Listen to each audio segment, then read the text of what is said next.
Hello, hi, welcome. It's been quite a while since I haven't sat down to film a video about books, talking about the books I've been reading, talking about books I want to read, fully delving back into filming videos about books, and I'm so excited about it. I wanted to start with the first video being just a general overview of the books that I've read in the last few months. Get cozy, let's talk about some books that I read. So when I made my 2026 kind of goals video TBR, one of the things that I mentioned in that video is that I wanted to prioritize some of the series that I've been reading in the past, and I want to read more books from those series. So the first book from one of those series is The Hair of Fire by Sarah J. Maas. This is book number 3 in the Throne of Glass series. It's the first time that I'm reading the Throne of Glass series, and I am having a great time. It's true that the first 2 books were quite cringy. The writing is not the best, but there's something so addictive about these books. Like, you just cannot put them down. There's something about the characters and the world building that just makes it very enjoyable. So this is the third book, and so far it's absolutely hands down my favorite book of the series. The cringy aspects of the writing are not as present anymore. I'm gonna try to give a very vague synopsis just in case you haven't read the first books and you want to, so you don't get spoiled anything. But essentially here we follow Selena go on a little adventure travel missions. So she is kind of going away from the main location from which we've seen her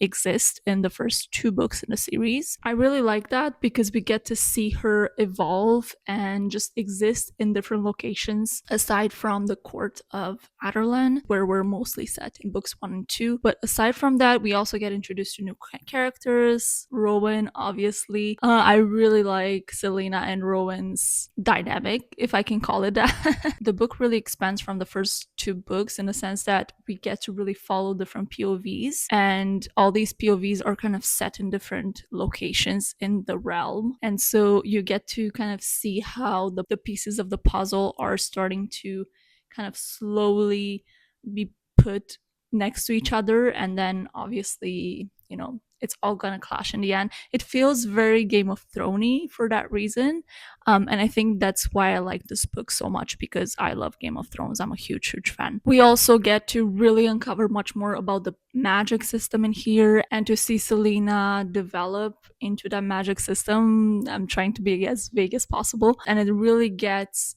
much more intense and much more actiony than the first 2 books. I'm super excited to see where the rest of the series goes. I'm trying as much as possible to stretch my reading of the series because I like it. I like it a lot. And with that in mind, the next book that I picked up was The Assassin's Blade by Sarah J. Maas, which is a prequel to the whole entire series. Essentially a collection of 5 novellas that just describe the life of Selena before the main events of the Throne of Glass. I read this one after I had read The Hair of Fire. A lot of people say to read it after book 2, so before Hair of Fire, and I think that's a good strategy, but that's how I read it. I don't know.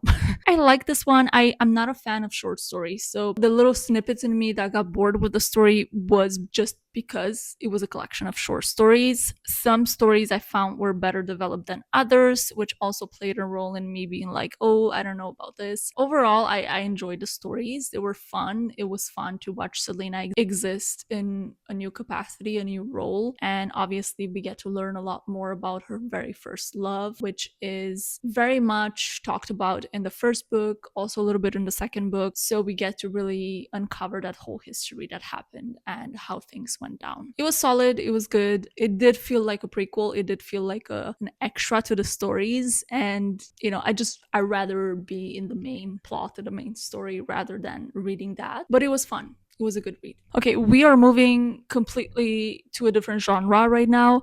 The next book that I picked up is Things Fall Apart by Chinua Achebe.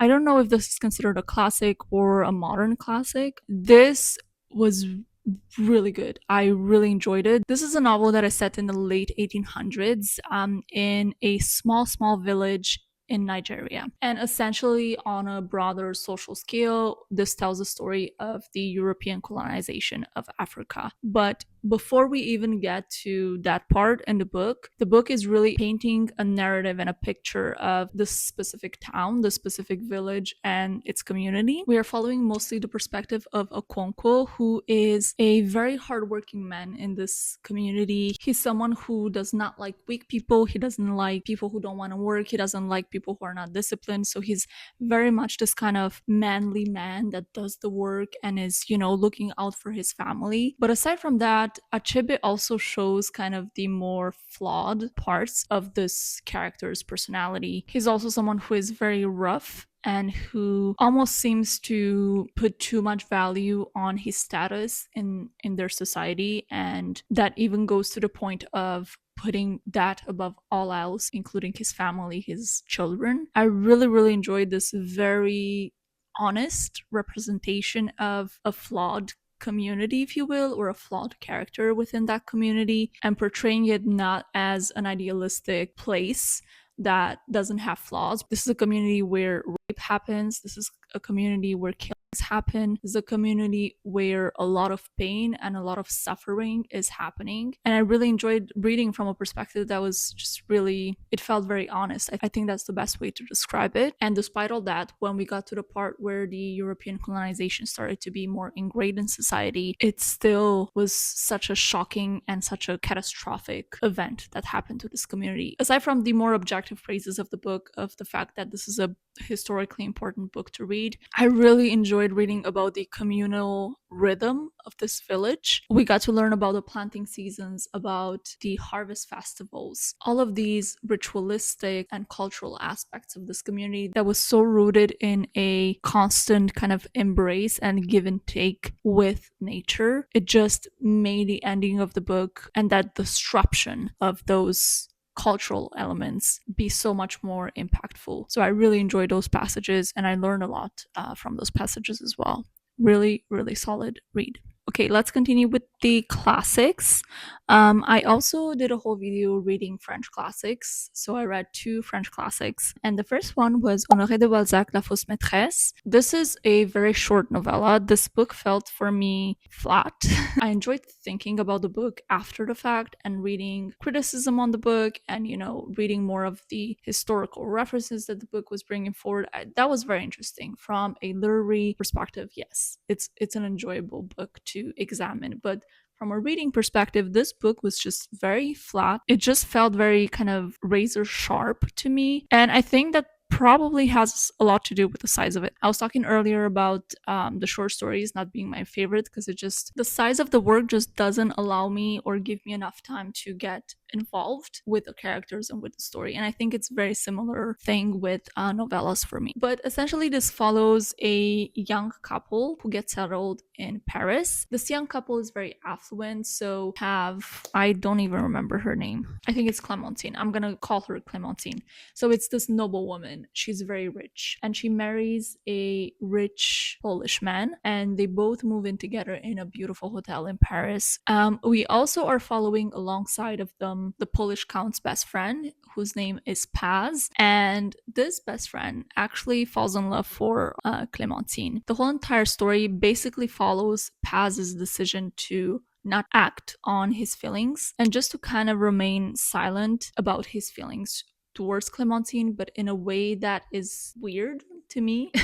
He decides to invent himself a fake mistress, which is the name of the book, The Fake Mistress, to kind of pretend and to just make sure that nobody knows that he actually has feelings for Clementine, which I find weird because no one cares. No one asked. Yeah, it was a weird little book. There are elements there that can be interesting to discuss in terms of the Polish-French relationship at the time, or in terms of the commodification of the social classes, because we have La Fausse Maîtresse, the fake mistress, being someone who is from a lower social status, and so she's just kind of being paid off and used as almost as an object for Paz to use in his ploy and his kind of agenda. All of these things are interesting to talk about, but the book was just freaking boring to me. I do not recommend this book. In that same video, I also read 20,000 Leagues Under the Sea by Jules Verne. I have the book somewhere, but I don't know where it is, so I'm not gonna go grab it. This book, alongside many of the other ones that Jules Verne wrote, is kind of one of the first to start the whole idea of what sci-fi is. So Jules Verne started to delve a little bit deeper into the technological advances of his time and just really take a step back and think about where that could bring humanity in later years. And so from that perspective, it's really interesting. Essentially, the story follows a crew who is going on a ship to try to find this kind of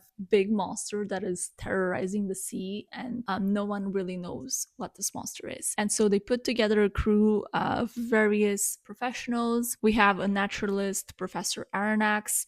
We also have his kind of companion helper, and then we have various other types of people on board. And when they actually find a monster, they are thrown off board, and then they get captured by the monster being a submarine. And then we get to follow their journey on the submarine for, I can't remember, I think it was years or maybe just months, but for an extended period of time where they get to learn about the people on the submarines, particularly the captain, which is Captain Nemo. They get to learn about a lot of his philosophies on life. So Captain Nemo is someone who is like, I don't want to have anything to do with the land. The sea becomes for him this kind of empowering source of life. So he doesn't need anything from the surface. He does not allow his crew to go to the surface at all unless it's like for something that is necessary. His whole life is kind of all encompassed within the sea. It's a really cool idea to explore, but it is also a little bit ironic because on the submarine itself, Captain Nemo has huge collections of books,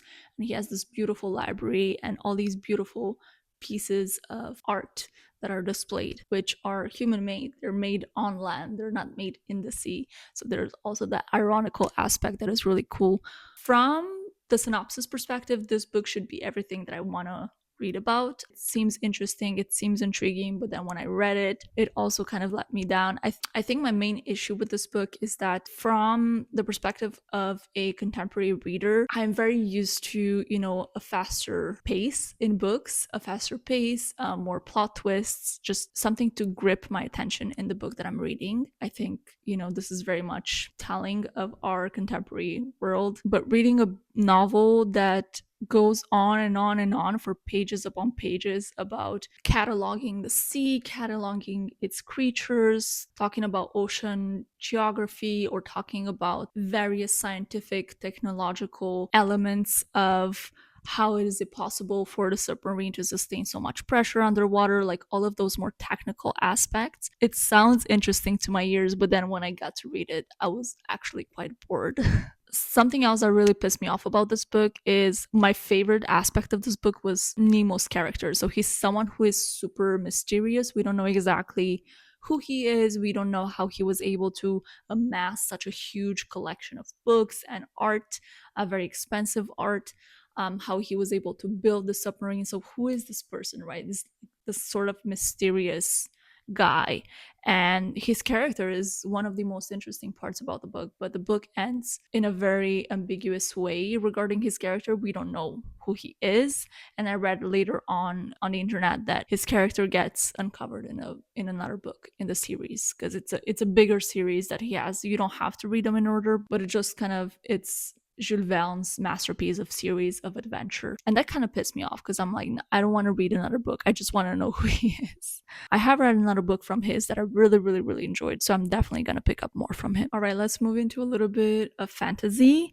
And the next book that I picked up, I was just influenced because everyone's talking about it. And I picked it up in, I think it was like late February, which I think it's actually a very good time to pick up this book. Like, this book seems to be more dark, so I think a lot of people pick it up during autumn. There's something about late winter when it's like you are so fed up with winter, you don't want to read her, you don't want to romanticize it anymore. It's over. It just kind of has this like dark aspect to it. I don't know, it's just in my head. But I picked up One Dark Window, which I think picking it up in late winter was actually a very atmospheric thing to do. It was really good. It matched mood really well. So this one, as probably all the internet already knows, except for me who found out quite recently, is a story that is following Elspeth, who is living in this fantastical world, in this kingdom that has a magic system that is based on provenance cards. Elspeth has a little bit of a secret. She has someone or something living in her head, but she doesn't want to reveal that to anyone because a lot of people in this kingdom are cursed, and when they have signs that they have been cursed, they are actually hunted down. And so she doesn't want to give any signs that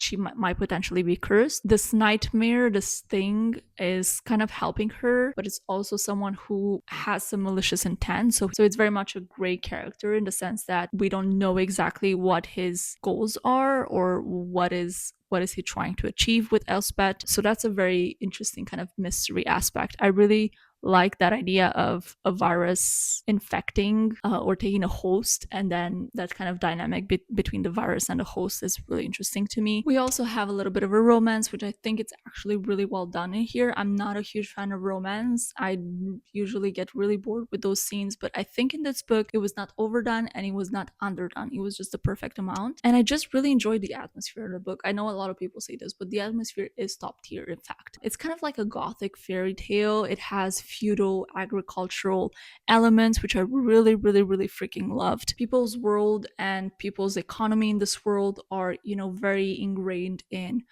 the woods, ingrained in their land. And in fact, the whole magic system, once you get a little bit more into the story, you get to know it's actually quite rooted in the land itself. So there's also solstice events in here, so it really goes back to kind of more natural way of things, which I love. So in that same vein, I read the second one in the series, Two Twisted Crowns. So this is the second book, and I'm not gonna say what happens in here because I would be spoiling the first book, but we are following a slightly different set of characters than in the first book. And despite from that, the book is still interesting and still intriguing, which is very rare. I find that it's a huge risk for an author to give us a main character and then in the second book or other books in the series to follow other characters that have not been placed kind of on a pedestal in the previous one. It was really well done here. And I think the way in which these characters was set up in the first book was really intentional and really well done, in the sense that they were quite well developed enough for us to still be really interested to read from their perspective in this book. I think I gave this one a 4-star and the first one a 5-star. This a 4-star just because it had a little bit less of those agricultural elements that I explained before, that this one was more action packed. We know what the issue is. We're really going on an adventure to fix things. So it was still interesting, but just a bit less atmospheric, I would say. Next, we are going into, again, a whole other genre, and I picked up A Treacherous Tale by Elizabeth Penny. This one is a cozy mystery, and emphasis on the cozy because I hate mysteries in general. I just read it for the vibes, for the cozy vibes, and that's exactly what I got from it. It's set in rural England, and we are following Molly, who takes care of an old bookshop. And in this bookshop, she establishes connections with various artists from the region to get to invite them to, the readings or the signings in her bookshop, just to get more people. The story really begins when she is at one of these author's house, and in the backyard, while she's talking to the author, a murder gets uncovered. So the story really unravels from there, and following that event, we also get to learn that the author's daughter is gone missing. So we're really going on a mystery chase to find out, well, who's the killer, where's the daughter, are these two things connected? Yeah, that's all I'm gonna say about it. It's like such a simple, cozy read. It's actually a very good read for spring. When I think about this book, I think about flowers and spring in my mind. But don't go into it thinking it's gonna be a masterpiece or there are gonna be any plot elements that you don't see coming. It's a very predictable read, but just like a cozy palate cleanser type of read. Next, we're going back to the classics. I read Rilke's Letters to a Young Poet.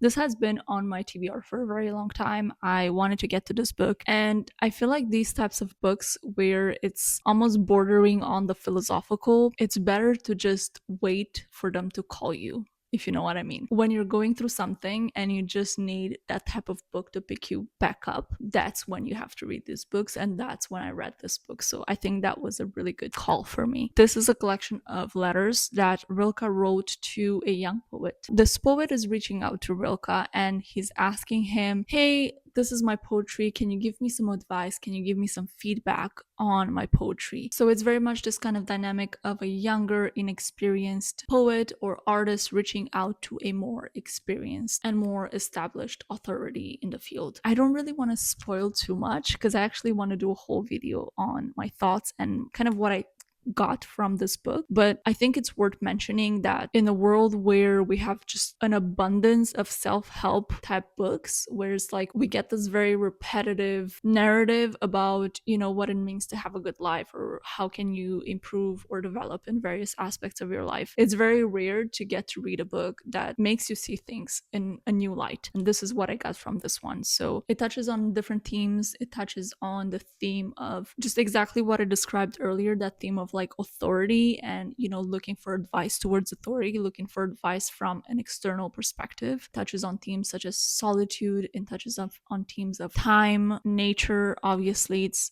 a huge thing for Rilke and how nature is intertwined with the artistic craft. I am so excited to make a video about this, so stay tuned. I think it might be the next one coming up on my channel. Next, we're going to go into a little bit of a middle grade. I finished a series. I finished the Winter House series. It's a trilogy and this is the last book, Winter House Mysteries. I've already talked about the series quite a bit on my channel, but here we are following Elizabeth Summers, who is an orphan and she lives with her aunt and uncle, but she's not having a great time. You know, she's not having a great life. They're not very nice to her, but she does get sent away to spend one of her holidays during Christmas at Winter House Hotel, which is this beautiful hotel that is set in the mountains. So the whole hotel in the mountains thing is just marvelous to begin with. And I really enjoyed just the small moments of Elizabeth in this hotel. There's a mystery going on in the hotel, so it does have fantastical elements. And Elizabeth meets Freddie, who's a young boy also residing in this hotel. They go on a bunch of different quests together to kind of solve all the mysteries. So it's very cute. This is the third book in the series and it just kind of follows that same structure, and that is the reason why I became a bit bored with this one. Like, I really liked the first. I think the second one was my favorite, and now the third, it was nice, but it was kind of just copy pasting the same things that happened in the first two books, in the sense that it's a very similar sequence of events. In fact, the antagonist is the exact same antagonist in all three books, and it just felt very, very repetitive. It just kind of stagnated in the same kind of repetitive